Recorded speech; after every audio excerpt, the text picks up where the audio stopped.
US bases do we have on UK soil? Is everybody going to be able to hear? Sorry, is that okay? Do you want me to use this? Okay. I want to set the US bases in this. In fact, they're in England. They're not in Wales, Scotland, or Northern Ireland. It's just in England. But I want to set these bases in the context of the presence of the United States visiting forces worldwide. Just to say that there are about 600. I say about because, believe it or not, even the Pentagon doesn't know how many bases they have. So it's about 6,000 bases in the States. There are approximately over 1,000 bases outside the States, and in this country there are 11 bases, we think. Now these are bases like Menwith Hill. Now just to say, they are all called RAF. It's really important to understand that they are not RAF. They are occupied and controlled by the American visiting forces and their agencies. For example, Menwith Hill, which is up in Yorkshire, it's about 8 miles from where we live in North Yorkshire, is run by the National Security Agency, and the National Reconnaissance Office is there too. Very, very secretive organisations. I'll say a bit more what they do, because I think one of the questions is about that, isn't it? Yes. She has kindly let me have a view of the questions, so I've been able to do a little bit of homework on it, which has been interesting actually, because I've forgotten actually how they did come here. Don't call them RAF, friends. They are United States Air Force, or as in Menwith Hill, NSA, NRO, Menwith Hill, Lakenheath, Mildenhall, and I'll go through them. Feltwell, they're all called RAF. Sometimes they have an RAF commander there, and that's a deceit too, because it sounds as if they are in command of the base. They are not. There is a US commander there. We've just had a new head of station. She's called a chief of station actually at Menwith Hill. They're usually a military person, but interestingly, this person is a civilian, and it probably maybe reflects. I say there's lots of maybes in all this because it's very difficult to find out information from these very secretive and unaccountable bases that are actually out of control of the British government. So it's somebody called Natalie Lang, who's appeared at Menwith Hill, who's not military. There was a colonel there before. There's an RAF liaison officer, a RAF commander they're called, and perhaps later on in the questions I can expand a bit on how they became RAF. It was a dupe really to the British public. We'll call them RAF and then they'll think that there are bases. Not at all. They are occupied and controlled by the American visiting forces and their agencies. Feltwell is a very secretive base on the Norfolk-Suffolk border. There are there's about 5 radomes. You know what a radome is? It's a satellite dish that's covered up to look rather like a... Oh, look at that, that's brilliant. A golf ball. Another word for them is a golf ball. There are 33 radomes at Menwith Hill. And Feltwell is the deep space tracking facility and near space centre. What they do is monitor space debris, really. Very difficult to find out whether they're involved with the National Missile Defence System programme, which I'll say a bit more too about. Lakenheath, which is one of the biggest bases American bases in England, and Mildenhall just down the road, USAF Mildenhall. I can't emphasise how important it is to call them what they are. And this sort of, cover that there's an RAF commander and an RAF, he's really an RAF chief. I think they're all men actually. They're RAF liaison officers, so they're like a PR person between the British government, the MOD, and the Americans. But who is in charge are the Americans. Mildenhall, Alconbury, that's another one. In Cambridgeshire, Upward, that's another one. Cambridgeshire. Croughton. Now, Croughton is a very, very interesting base. Oh, I didn't know you got all these lovely pictures. Oh, yeah. See, all called RAF. Croughton, which I was there on Saturday actually, and Croughton has the largest switchboard, military switchboard, outside America. It's actually destined to become a very, very important base. They're going to spend something like $317 million, that's about 200 pounds, in a huge development at that base. They're going to close Alconbury, Upwood and Molesworth. Molesworth is another base. What I'm trying to say is that these bases are all linked. It's a big web of military might around the world, but we've got 11 here. There are other bases in this country. I mean, on RAF bases, there may well be an American presence. At Chicksands, which is in Bedfordshire, which used to be an American base and handed back to the MOD in, I think, 1995, it's now the Defence Intelligence Security Centre. There's a wonderful 12th century guillotine priory there.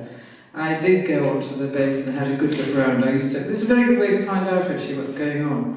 Unfortunately now I've got 5 injunctions on American bases. Permanent injunctions, I'm really outraged by that.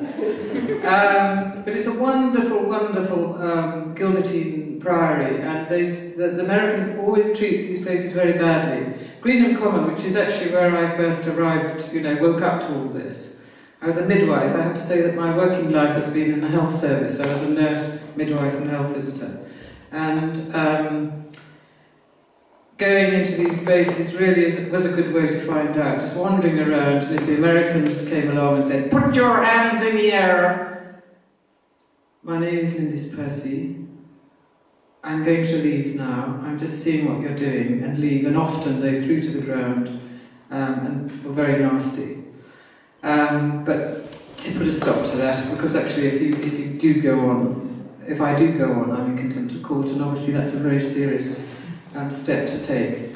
I have actually been in contempt several times, and I have to say I have utter contempt for courts.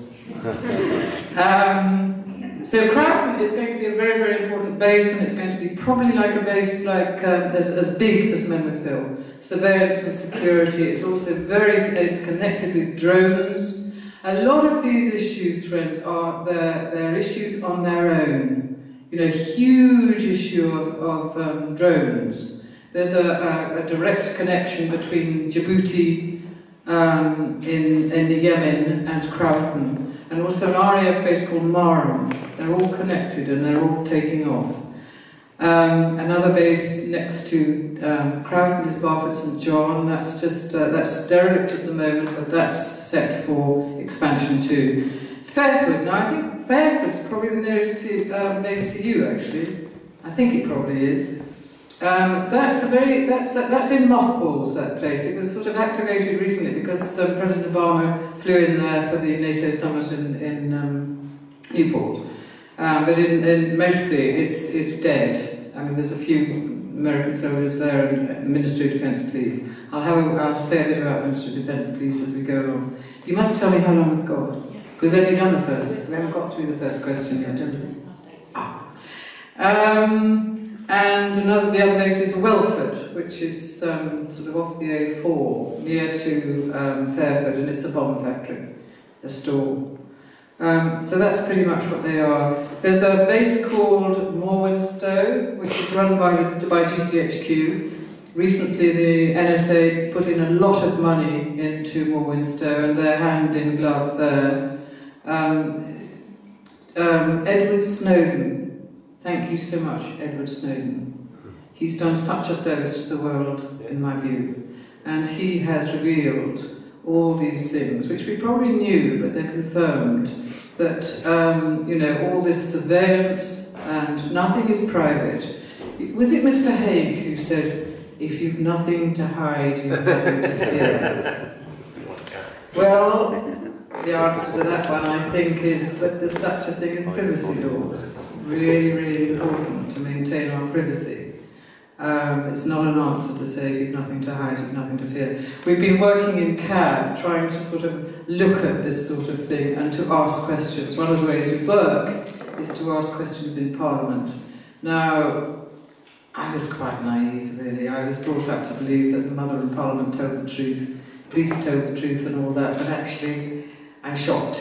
I'm absolutely shocked when police lie in court. And some of the questions and the answers that come back are just pathetic, frankly. But we do have some friends in the Commons and the Lords, and work with them, and asking questions, and keeping going, and being persistent. I always say that I don't think these bases will go in my lifetime, certainly not, but one day I hope we'll wake up and do things in a different way. Thank you very much. Okay, so you've just explained that there's always an American sort of at the head of the case.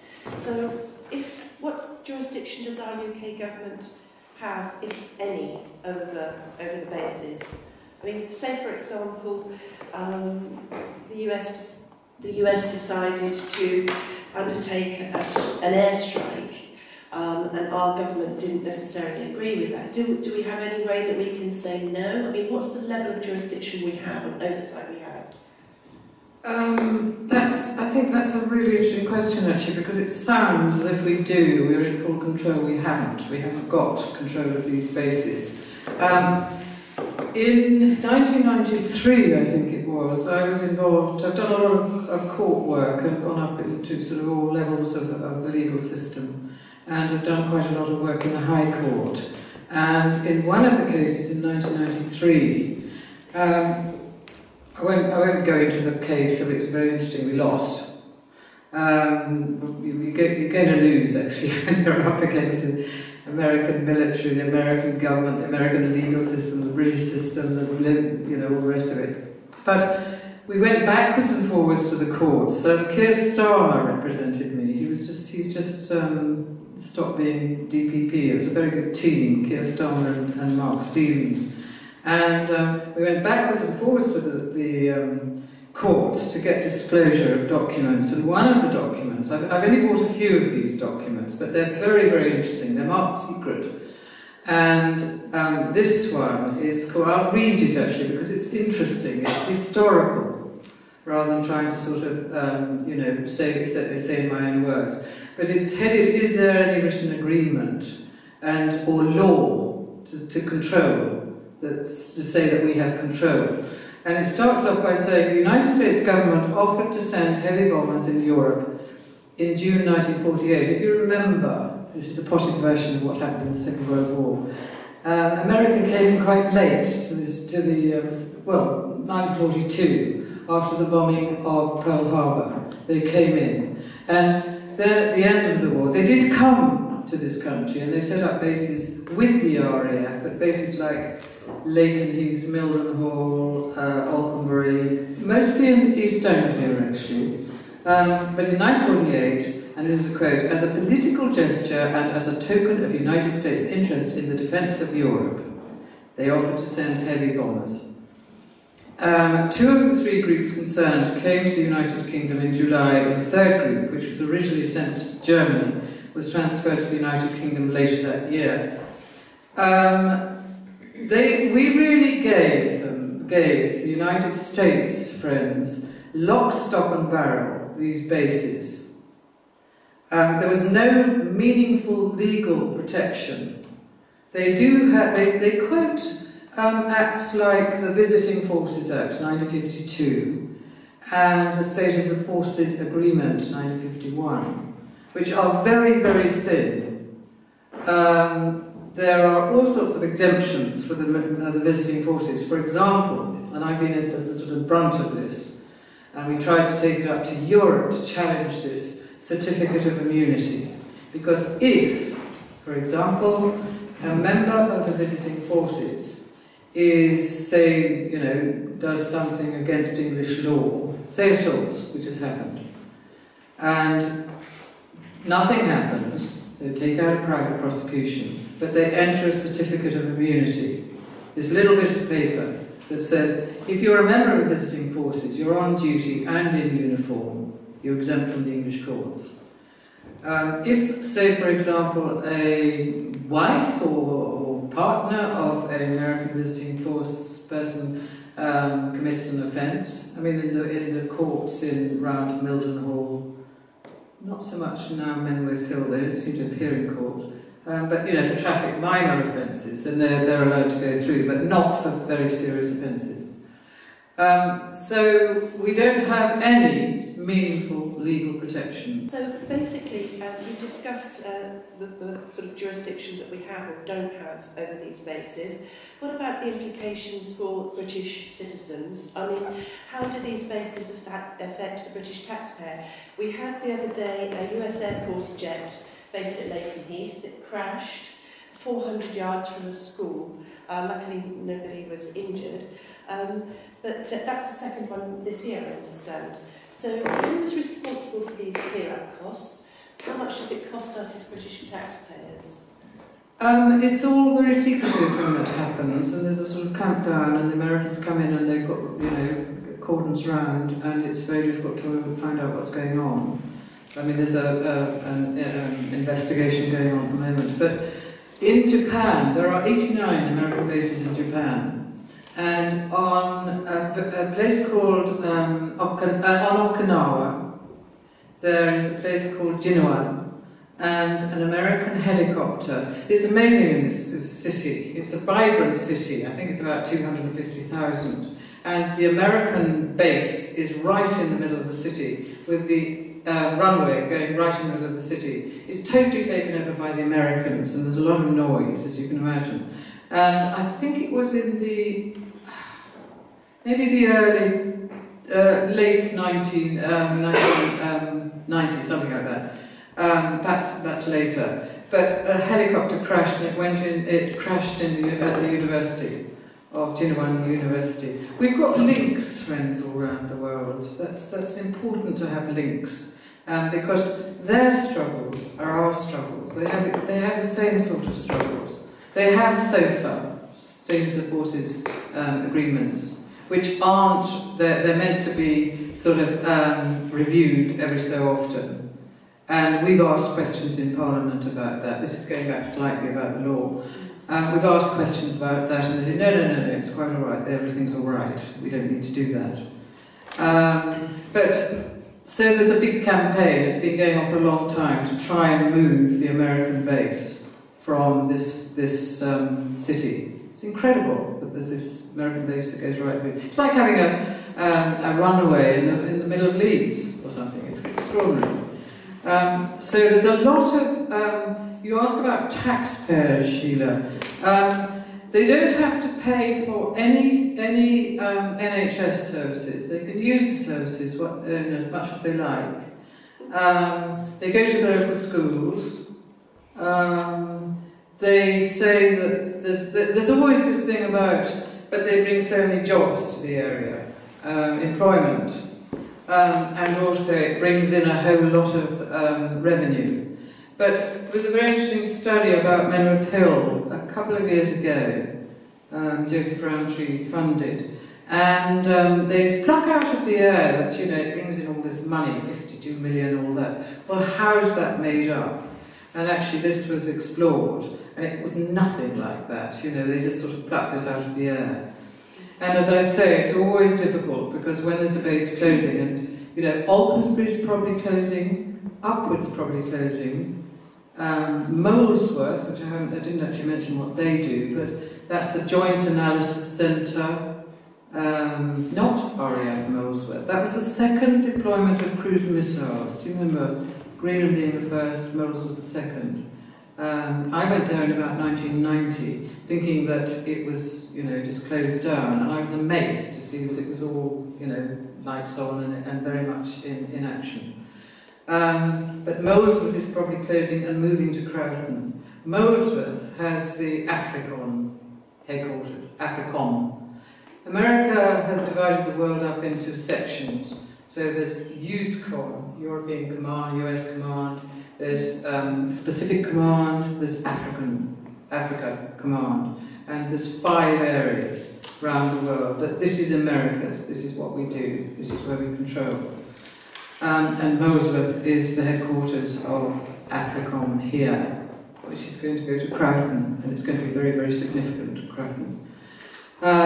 So there's quite a few implications, actually, you know, for us. But I think the main thing is that we have no control of the bases. Just discussed Molesworth, and you mentioned Menwith Hill. I mean, I was quite surprised to learn that with all this in the news about the NSA and you know, spying, including on President Merkel and things like that, I was quite interested to hear that Menwith Hill is an NSA listening station. And then I saw something about Echelon. Can you explain what Echelon is and how it's linked with Menwith Hill? I think some people were quite surprised by the, you know, the revelations of Edward Snowden. Everybody's aware of what Edward Snowden has done. He was nominated for the Nobel Peace Prize. I was pretty pleased that Malala got it with somebody else. Lovely. But Echelon system is a system whereby it was in the, I think it was in the 40s it actually started. And it's 5 countries are involved, and I'm not going to remember them all, I'm going to take the blank, but one is America, Britain, Australia, Canada, what's the 5th? Do you remember, Neil? New Zealand. Is it New Zealand? Yeah. And they had this little arrangement where they could spy on each other. And it's actually, it's you know, comprehensive. And you know, they could spy on anybody and tap into anybody's airborne communications. And we campaigned a lot about it, and then along comes Edward Snowden. And the extent of the spying is huge. You really, you know, Echelon's been going on, but compared to what is happening now and the revelations of Edward Snowden is massive. We didn't realise that it was so huge. We're wondering about what else they do at Menwith Hill, because it is run by the National Security Agency, very secretive organisation, as I said. They spy. They spy on everybody. They spy on you, they spy on me, they spy on everybody. They can tap into, as I say, any airborne communication, especially mobiles, you see. Mobiles are hopeless, they'll know where you are. If you want to sort of be somewhere, then go into an open space somewhere, not at home. And it's shocking, I find, that this is going on, and there's no accountability. We've asked many questions in Parliament about this. There's a very good MP called Tom Watson, who's very involved with Croughton and what they're doing there. But these bases are all linked. They've all got links with each other. They've got links around the world. As I say, it's a web. They're not in isolation. And it's this massive military empire that's been growing and growing and growing over the years. The other thing that Menwith Hill does is, one of the things that we do in CAB is to monitor planning offices. So that we've been monitoring Harrogate Planning Office for years. And in 1997, I mean, you can just get it online now. You just have to go into the office and look at files. And I discovered one of the files that you're, you know, public files, so you can have a look at it. A press release, which was tucked away in this file, not to the, you know, in the public gaze at all. And it said the Her Majesty's Government and the United States Government are pleased to announce that RAF Menwith Hill is to be the designated base for the space-based infrared system. I had a clue what that meant, so we worked with some, you know, academics, and one of the people that I rang up was Paul Rogers, who's Professor of Peace Studies at Bradford. And I said, sort of, you know, Paul, what on earth is this about? He said, I don't know, but I think it sounds like Star Wars. Do you remember Star Wars? Ronald Reagan's daft idea in the 80s, bringing pebbles, and Mrs. Thatcher was against it, actually. And I thought it had gone away, but not at all. Since 1980s, it's been, you know, quietly growing and developing. And they have spent billions and billions and billions of dollars on the United States missile defense. Now, it's much better to call it offence, because it's an offensive system. There's not time to go into it, friends. If you want to find out about these things, some of it is on the CAB website, which is, if you've got a leaflet, it'll tell you the website. So that's another thing. But also, intelligence-led warfare. Since the first Gulf War, warfare is being conducted in space. And that's what's going on. You know, they tested out very much in the Gulf War. And now, with the use of drones, I mean, Crowton is very much involved with drones. They don't send drones off from Crowton, but you've got to have the intelligence gathering and connections to let the pilots know what to do. I mean, it's frightening stuff, it really is. And, you know, so many families who are in fear while these drones go round and round and round and gather intelligence, and they can be up for days and days and days, and they don't know whether it's going to drop. I've got a friend who was talking about her experiences when she was a child in the Second World War the other night, and she was saying about doodlebugs. If everybody remembers doodlebugs. You know, when the noise stopped, they dropped, and that was terribly frightening, and she said she was absolutely terrified. It's no different now to the families who, you know, civilians, innocent people, who are being affected by drones. And it's a fantastic technology, and has a very positive side to it too. But actually, when they're just dropping missiles and bombs on innocent people, I mean, Neil, I expect you're going to talk about the whole muddle of Syria and all of that, so I'll leave that to you, because I can't keep up with that, frankly. Who's doing what? Who's friends with who? Who's frightened or doesn't want to, you know, be friends? Oh, my goodness, it's like playground stuff if it wasn't so serious. So Menwa's got a very, very important role. Lots of things that they do there. Interestingly enough, at the beginning of the year, we heard that 500 military and civilian personnel were leaving. Very significant.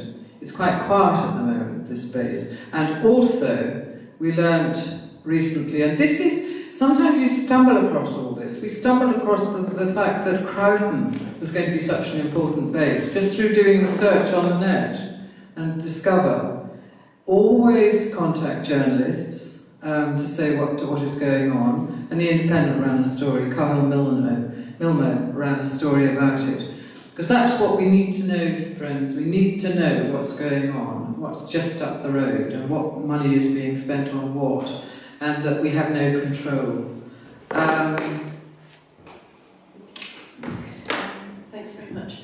Well, that's very interesting that you talk about the sort of the weaponisation of space, which is something that I think is incredibly worrying. And you're doing some sort of protest or vigil with regard to that on Indus. I saw that on your website. It's another huge issue, weaponisation of space, which is the United States missile defence system. I mean, it doesn't work. I have to say, there's some very good scientists in the States who are raising the question of, but it doesn't work. Do you know what it does? It's this, it's hitting a bullet with a bullet.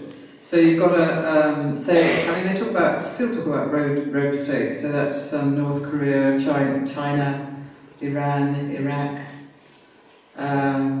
Russia. So they built this sort of, network of missile defence, certainly encircling Russia. I mean, that is not the way to bring peace, is it? To threaten. Offensive to you. I mean, not only did you work in the health service, but you were promoting life. You were a midwife, and then all of this is going on, which is actually obviously destructive to life. You obviously have a lot of emphasis on peace in your work. You had a degree, didn't you, in peace studies? Where was that from? Bradford University. So it's all very interesting, and we should be promoting peace as opposed to spending all of this money on weaponry and the thought of war. And just one final question: do you think? I mean, this is probably a bit of a loaded question.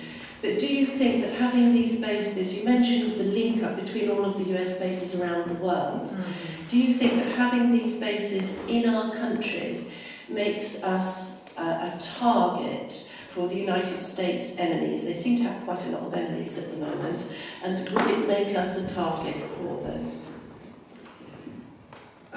Yes, indeed, that is absolutely right. And the bases, I mean, they are incredibly insecure. I know very well how to get in. You know, you know, the cameras around bases are only okay and only effective if the operator is awake, for a start. And I know, having done a lot of night duty, that there's that sort of grubby time at sort of 2, 3 in the morning when you're sort of, I know, certainly not nodding off on board, but, you know, not perhaps as sharp as you might be. And if you're just watching a camera the whole time, and these bases are a huge target for terrorist attack or somebody who's going to commit, you know, mischief. They are, I must just say something about Ministry of Defence Police. They have jurisdiction on military bases, MOD. Where they work on American bases, they are paid for under the operation control of the American authorities. Now that actually means that she who plays the piper calls the tune. And I've had a lot of experience on American bases whereby the Americans have come along and they can be very nasty. They think they can do what they like because they're very, very mean in the States. They have a line, it's called Crossing the Line, around American bases in the States. One appeared at Menwith. And if you cross this line in the States, you trespass, you can go to prison. Just by putting a foot over it, you can go to prison for about 6 months, and there are people in prison now. We've had a huge struggle at Menwith Hill because of this wretched line. We've got it round to the right to protest, because the other thing to say, friends, is that some of these issues are very much about civil liberties. And we have to be so vigilant about our civil liberties, which are being eroded. So the right to protest, there isn't actually a legal term, the right to protest, you know, it's the Human Rights Act. And the Tories are wanting to get rid of the Human Rights Act. The right to assemble and the right to freedom of speech puts in, you know, the right to protest. And when we first went to Menwith Hill, we were told that by the Americans, no, you can't protest here. Well, a long struggle to say, actually, this is England. We have these laws. This is what we do here. And, you know, it's just small steps of change that we've managed to sort of do to turn around, you know, the sort of control of the Americans. But the Ministry of Defence Police, where they work on bases, on American bases, do pretty much what the Americans want them to do. As I say, they're under the control and operation of the American authorities. There's quite a lot of memorandum of understanding, these sort of quiet little arrangements, little gentlemen's arrangements and handshakes, which some of the memoranda we are allowed to see, and a lot of it we're not. For example, the cost-sharing agreement, which is a very interesting document. We should see it. It should be in the public domain. It's how they sort of agreed when the Americans came here, who should do what, and how it should be shared out between the British government and the American government. And we're not allowed to see that. So a lot of this stuff is secret, and it's also all wrapped up in national security. You're not allowed to see because national security. Now, I would say immediately that we have to have some intelligence gathering because we do live in a very dangerous world. But the intelligence gathering should be accountable to a proper body. At the moment, it's the Intelligence and Security Committee, which is useless. They are appointed by the Prime Minister, and they report back to the Prime Minister. The Home Affairs Committee recently said that they were not fit for purpose, and that's some of the work that we're trying to do, is to raise this question as to accountability of American bases.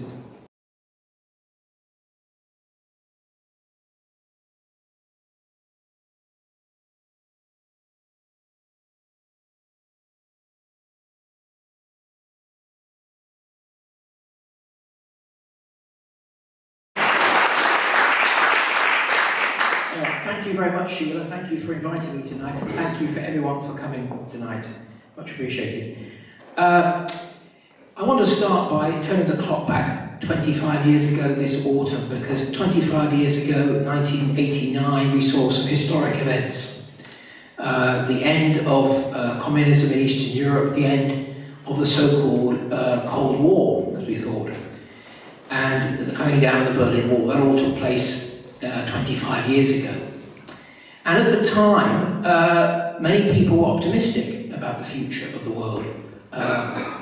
We were told that with the end of the Soviet Union and the Warsaw Pact, that NATO could be disbanded, our nuclear weapons could go, and the money that we would save from all the expenditure, all the arms expenditure, could go on the so-called peace dividend.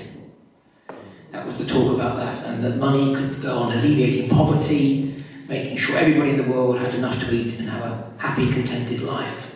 That's what people hoped, most people hoped would happen.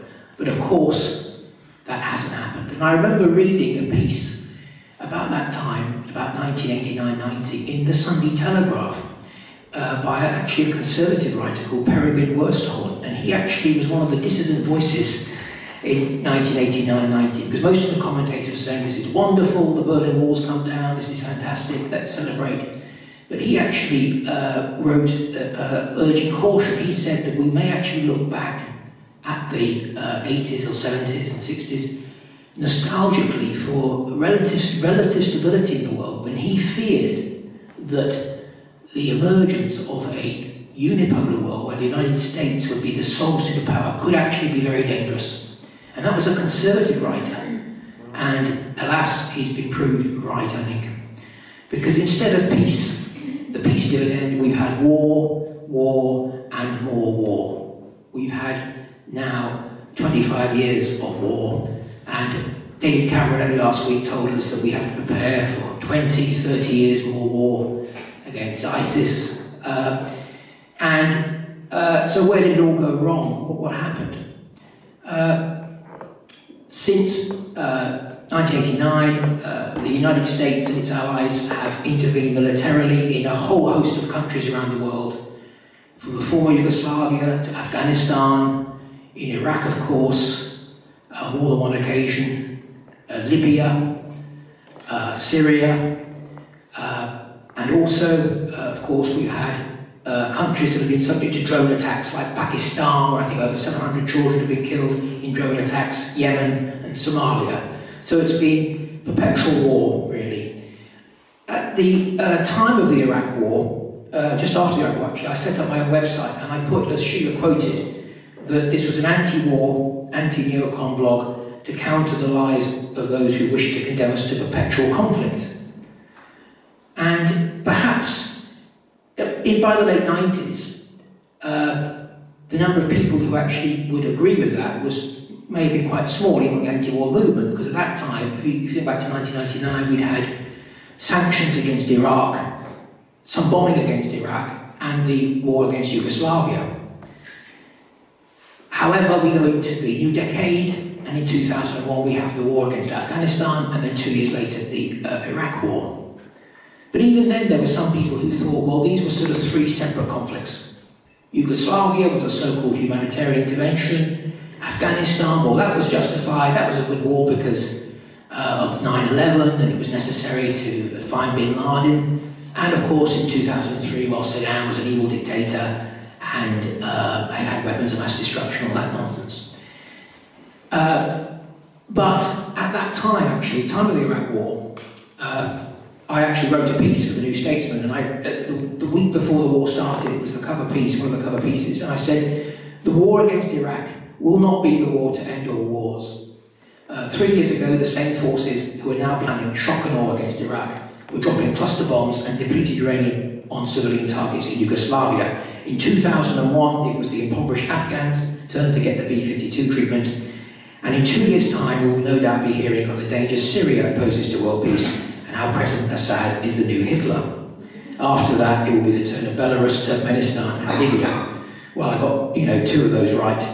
Belarus has been heavily sanctioned, and perhaps Turkmenistan is lined up for a couple of years' time. and I wrote that the neoconservatives and their liberal imperialist allies appear unstoppable. They've hijacked the major parties on both sides of the Atlantic and have an entourage of journalists eager to peddle their propaganda. And I think I've been vindicated in taking that line back in 2003, because I think today more and more people, a majority of people in this country and around the world now realise what the game is. Wesley Clark said it, you don't have to take my word for it, take the word of my namesake, Wesley Clark. This has been the strategy of the US since the early 1990s to target any strategically important countries, resource-rich countries who are independent of the US. This has been the strategy. And whether those countries are in Europe, whether those countries are in the Middle East, we've seen this continuity. And it's very important to understand that the wars against the countries that have been targeted, going back from Iraq, Yugoslavia, Afghanistan, Iraq again, Libya, Syria, and Iraq again now, these are all just part of the same war. We are living through World War III at the moment. It's never been declared as such, but this is a war for the total global economic and military domination by the United States. And the countries have been picked off one by one, and every time they've had a different pretext for the war.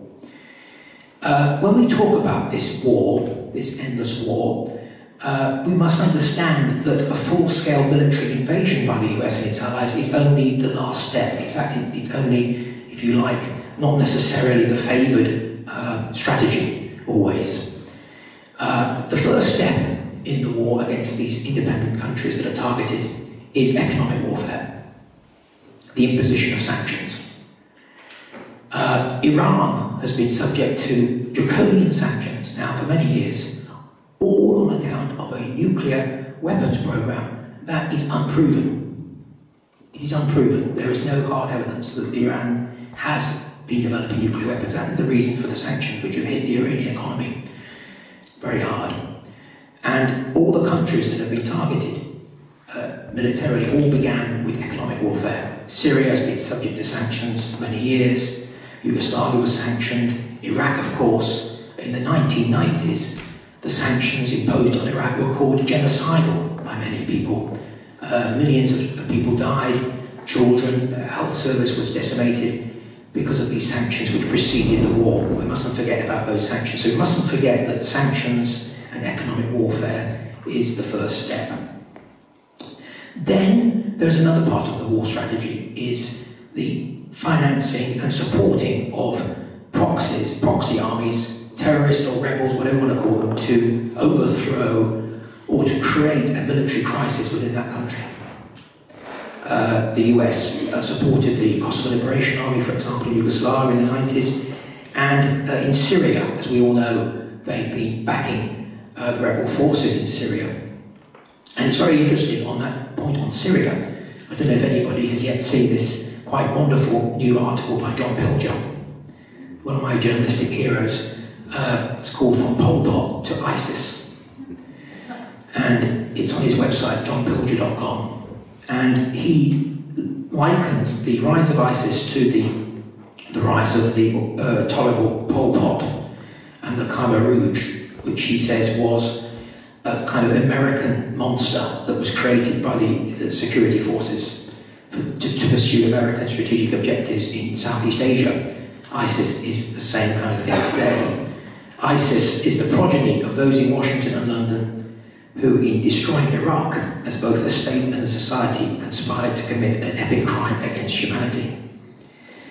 And John Pilger actually quotes a very interesting statement by the former French Foreign Minister, Roland Dumas, who was the Foreign Minister under Mitterrand in the 1980s. And he said that 2 years before the Arab Spring, he went to London and he was told that a war on Syria was planned. "I'm going to tell you something," he said in an interview with the French television channel. "I was in England 2 years ago, before the violence in Syria, on other business. I met top British officials who confessed to me that they were preparing something in Syria. Britain was organising an invasion of rebels into Syria." They even asked me, even though I was no longer the Minister for Foreign Affairs, if I would like to participate. This operation goes way back. It was prepared, preconceived and planned. So there is this second strand of the war, which is to back rebels or terrorist groups in target countries. And the tragedy of Syria, having visited the country and seen the country, was that it all could have been avoided.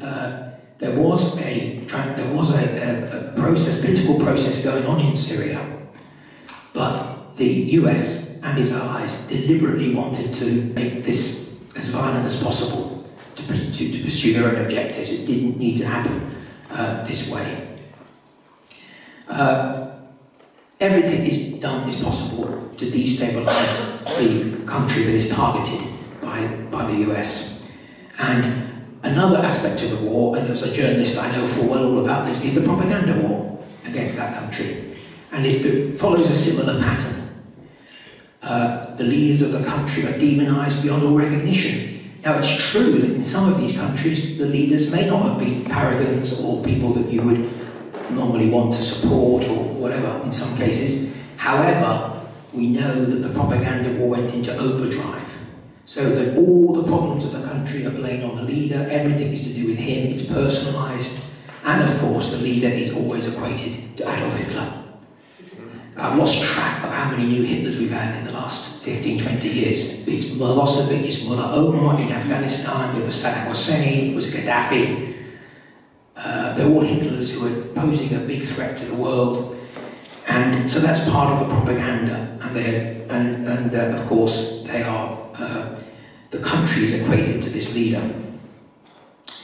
And as I said, it's all important to understand that these attacks on these countries are all connected, all part of the same war. And there isn't the mistake that some people have made perhaps is to believe that they are different conflicts. They say, well, you know, I'm against the Iraq war, but I think the Libyan war was just because it was a humanitarian intervention. They're all part of the same war. And of course, to achieve the objectives, there has also been this use of this doctrine, this bogus doctrine of humanitarian intervention has been wheeled out. It started off in Yugoslavia, we saw it in Libya in 2011. Think back 3 years ago, we had to go to war in Libya because the Libyan government was going to massacre people, we had to step in to save lives. What's happened in Libya? It's interesting, isn't it, that you couldn't pick up a British paper, so-called liberal papers, without reading how terrible, how we had to act in Libya. Now nobody's interested in reporting from Libya. It's a nightmare.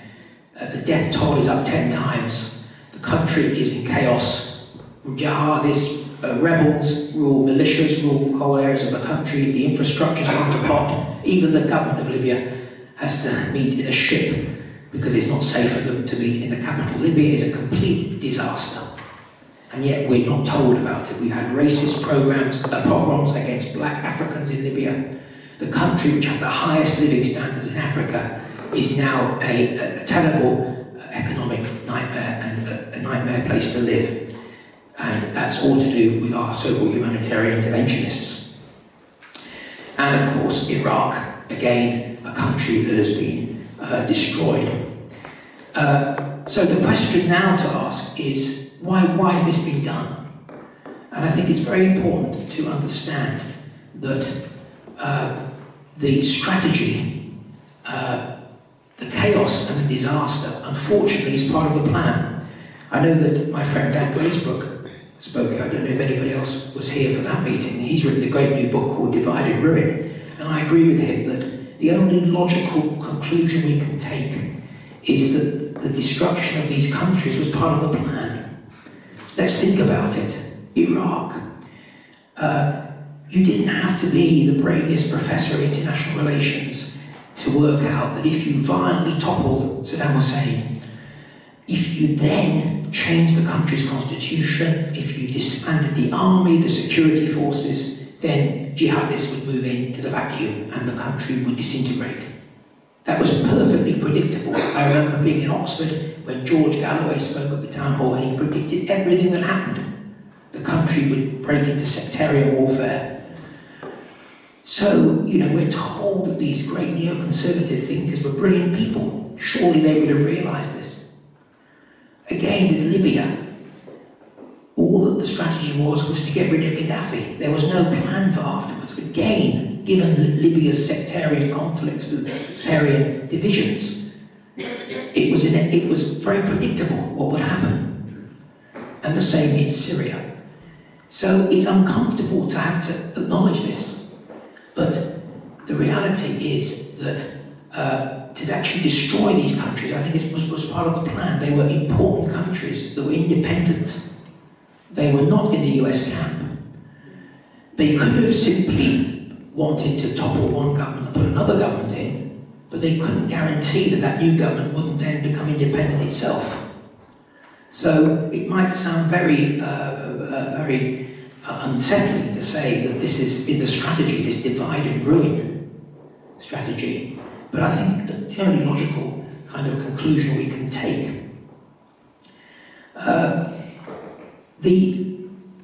It's also very important to understand that the United States has tried to wreck right back from the beginning of this period, peaceful solution of international conflicts. At the Rambouillet peace conference, which preceded the bombing of Yugoslavia, we know from the Defence Secretary, Lord Gilbert, that the terms of the agreement were deliberately changed to make it impossible for the Yugoslav delegation to sign. We know from the Afghanistan President, Hamid Karzai, who has just stepped down, he actually said, and I quote, "We don't have peace because the Americans didn't want peace." And that is the man who the Americans helped to put into power. And if you look at Afghanistan, every time there was a major chance of a rapprochement or a peace between Pakistan, Afghanistan and Taliban, the Americans stepped in to stop it. In Syria, there's been so many opportunities for peace in Syria in the last 3 years. Every time one of the Syrian opposition wanted to meet with the Assad government and talk about political dialogue, the Americans had them sidelined. This happens in all the conflicts. So why would they do this? The only conclusion, again, is they need these conflicts to carry on. And we see this now in Syria, where we have this grotesque situation that the Syrian rebels, who the Americans have been backing now since 2011, we are now going to war with ISIS against a group who have got their weapons basically from America. We saw the other day the picture of their ammunition, with the United States ammunition, and we're now bombing them, the very people that we were tacitly at least supporting up to very recently. And it's fascinating that the way ISIS has come up now as this great threat and this great force, that the group called Media Lens, I don't know if anybody knows about Media Lens, it's a very good organisation that monitor the media. They did a check on the number of times ISIS was mentioned in the leading Western media up to last year. It's hardly got any mentions. I was on RT and other people were talking about jihadists in Syria, very violent groups, and we were denounced. We were Russian propagandists. This was just Kremlin propaganda to talk about jihadists in Syria. All the rebels in Syria were nice, ugly Democrats. They wanted, they were the good guys.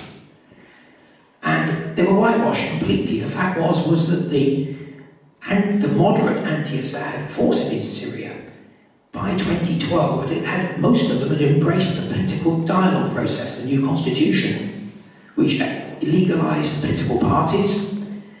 And so if you were against Assad in Syria, say in 2009 or 10, by 2012 you had the chance to support your own parties and to debate freely. You didn't have to go around with bombs and guns. So, the United States now, we're in this 30 years war with Britain as well, against a group who wouldn't be there today had it not been for our foreign policy. So we're now going to war with groups that our previous wars have created.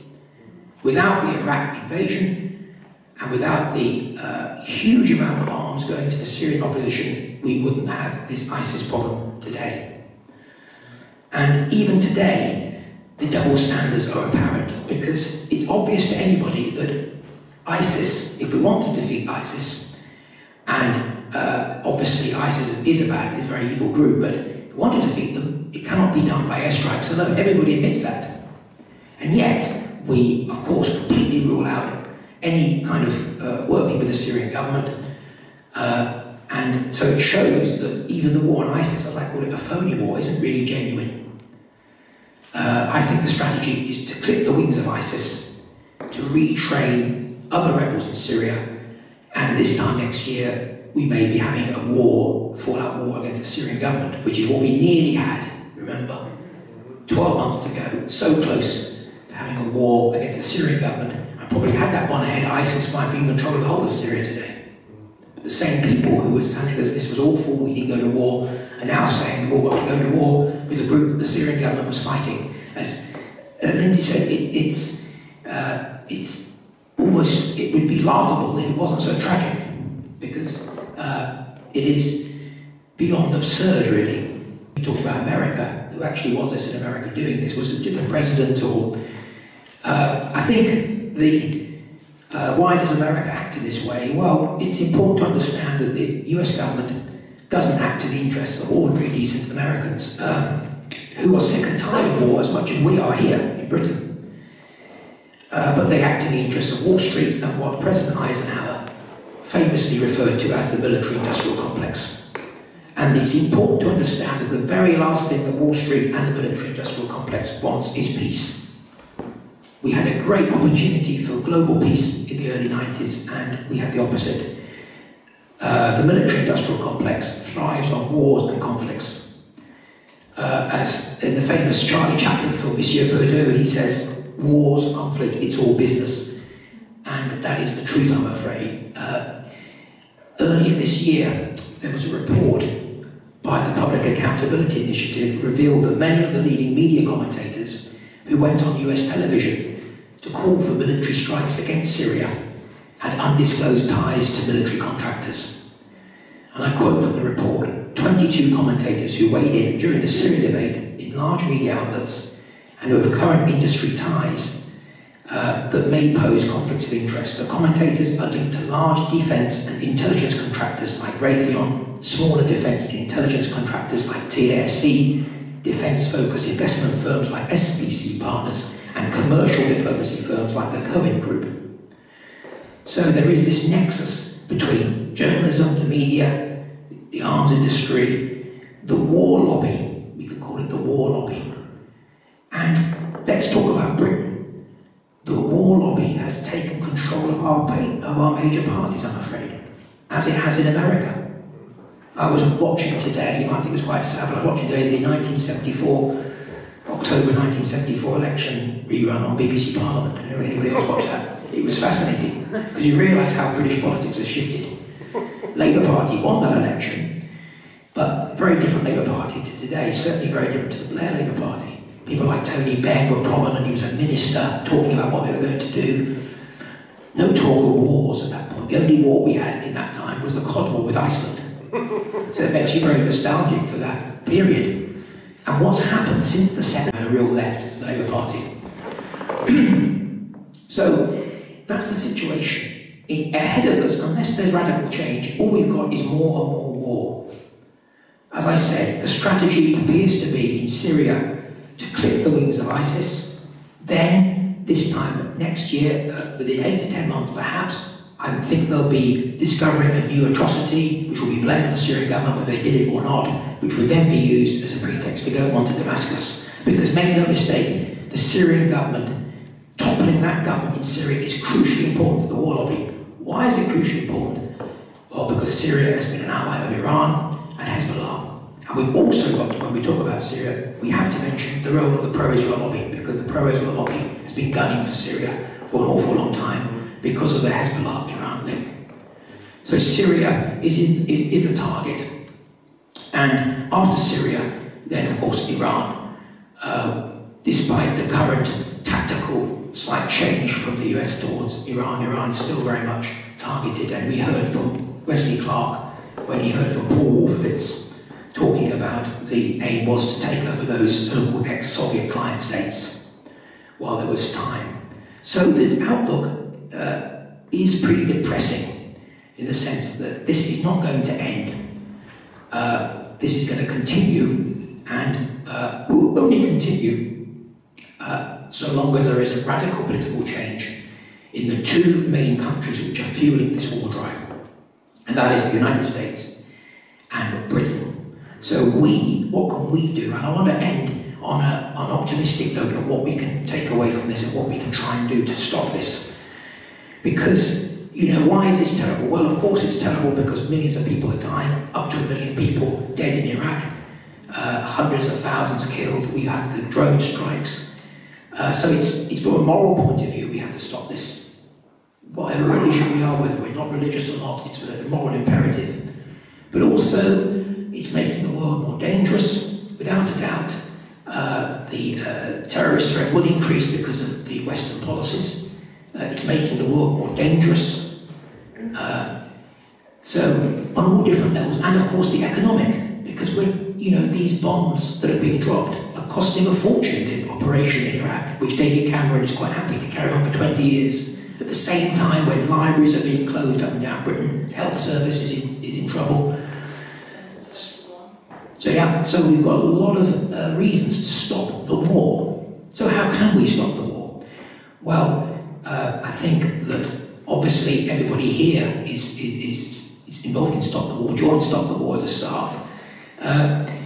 But we also need to make sure that our votes count. We've got a general election coming up, and I'm going to be writing an article about this soon. It's very important. I think something Stop the War can think about is to have to poll all the candidates, all the leading candidates, where they stand on key issues. Do you believe we should take the war to Syria? Would you unequivocally oppose UK intervention in a Syrian war? Ask these questions. Now, it doesn't mean that if a potential MP says he doesn't, then he wouldn't then vote for war when he gets to power. That's the problem. But at least it makes them realise that we are monitoring it and watching them. And we have to, as the gentleman here said, we have had a lot of success. We mustn't underestimate the success we have had. Because we didn't go to war with Syria last September or August. That was a great victory for the anti-war movement. Had we gone to war with Syria, World War III, well, I already said we are in World War III, but a real world war involving Russia and Iran could have started. Bombing Damascus. ISIS would have been the beneficiaries of that. Who knows where that would have led to. So that was a major victory for the anti-war movement. And the very fact that the vote was just about Iraq last week and not Syria, shows we are making progress. Politically, there are signs that, and I think you could even talk about even UKIP on this, the rise of UKIP. UKIP, the one thing which I like about UKIP, and I'm not a UKIP supporter or voter, but the one thing is that their line is against foreign military interventions. And the very fact they are taking that line, because nobody else is, may help other parties to, or MPs and other parties to perhaps take a different line. So, it is a general election year coming up. There is a general election coming up. We've got to also, I think, build alliances with groups. We need to forget domestic differences on left and right issues and build as wide as possible coalitions to stop the war. We can agree to disagree about some domestic issues, but I think the most important pressing thing for us at the moment in this country is to derail this war drive. And I also think that there are positive steps with social media now, with Twitter, with the various different television stations we've got, YouTube. We can get the message out more effectively now than we could 10 years ago. So while on the face of it, it does appear very depressing with the latest developments in Syria and Iraq, I do think that we've got real grounds to be optimistic that we can challenge this war drive and that we can finally get this country, because in Britain we've got to focus on what we can do as British citizens to get our country back to a much more peaceful foreign policy and one which respects international law and which ends this very destructive period of our our recent history.